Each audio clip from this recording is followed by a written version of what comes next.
Kesabaran Nabi Ayub menurun pada salah satu anak laki-lakinya, yaitu Bishr.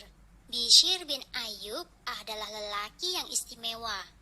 Ia sangat bertakwa kepada Allah dan keimanannya sangat sempurna. Suatu ketika, raja yang memerintah kaumnya telah berusia lanjut dan berniat menyerahkan tahtanya. Sang raja mengumumkan kepada rakyatnya, bagi siapa saja yang sanggup menerima 3 syarat, maka dialah yang akan menjadi raja selanjutnya. Dan ternyata hanya Bishr saja yang berani menerima syarat tersebut.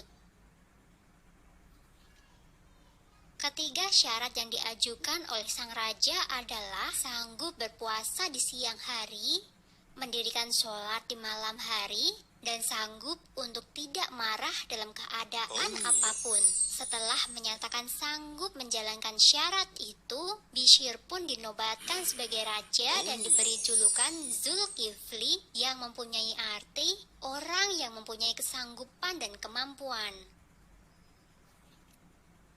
Zulkifli selalu berpuasa di siang hari, mengerjakan sholat di malam hari, dan tidak pernah marah sama sekali.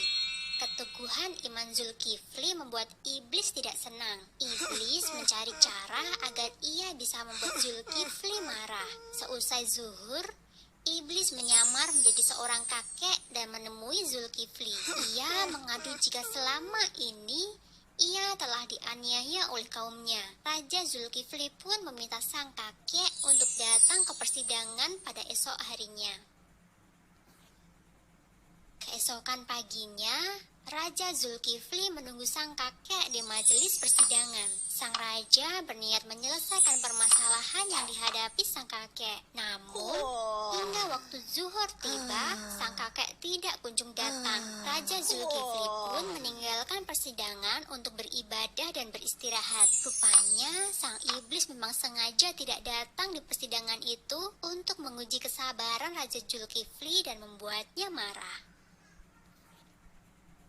Saat Raja Zulkifli hendak istirahat, kakek jelmaan iblis itu muncul kembali. Kakek itu kembali mengadukan nasibnya sambil menangis. Raja kemudian meminta kakek itu pulang dan datang ke persidangan esok hari. Setelah kakek itu keluar dari kamar, Raja Zulkifli pun beristirahat. Ia memerintahkan kepada pengawal untuk mencegah siapa saja yang berniat mengganggunya. Usaha iblis untuk membuat Raja Zulkifli marah ternyata gagal. Setelah diusir oleh pengawal, ia pun kembali menyusup ke dalam istana. Para pengawal merasa heran karena kakek itu bisa menyelinap masuk. Mereka pun sadar jika kakek tua itu bukanlah manusia biasa. Setelah itu, mereka memperketat penjagaan di depan pintu kamar sang raja. Ternyata godaan sang iblis tidak mampu menggoyahkan iman Raja Zulkifli. Namun tak lama setelah itu, kesabaran Raja Zulkifli kembali diuji. Ada sekelompok orang durhaka yang berniat mengancam keselamatan kerajaannya. Raja Zulkifli kemudian meminta agar rakyatnya bersedia maju ke medan perang. Namun seruan Raja Zulkifli tidak ditanggapi oleh rakyatnya.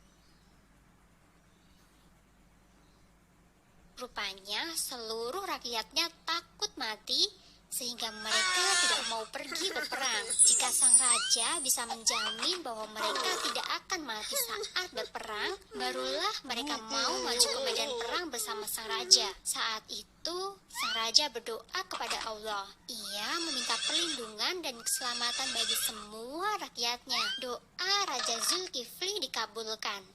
Mereka berhasil memenangkan peperangan tanpa ada satupun rakyat yang mati di medan perang. Setelah itu, Raja Zulkifli memerintah dengan adil dan bijaksana. Hingga wafatnya, Raja Zulkifli tetap memegang teguh janjinya untuk selalu berpuasa di siang hari, sholat di malam hari, dan tidak pernah marah. Zulkifli alaihissalam dikenal sebagai orang yang sangat sabar, sehingga Allah pun memujinya dalam surat Al-Anbiya ayat 85. Dalam Al-Quran surat Al-Anbiya ayat 85, Allah menggolongkan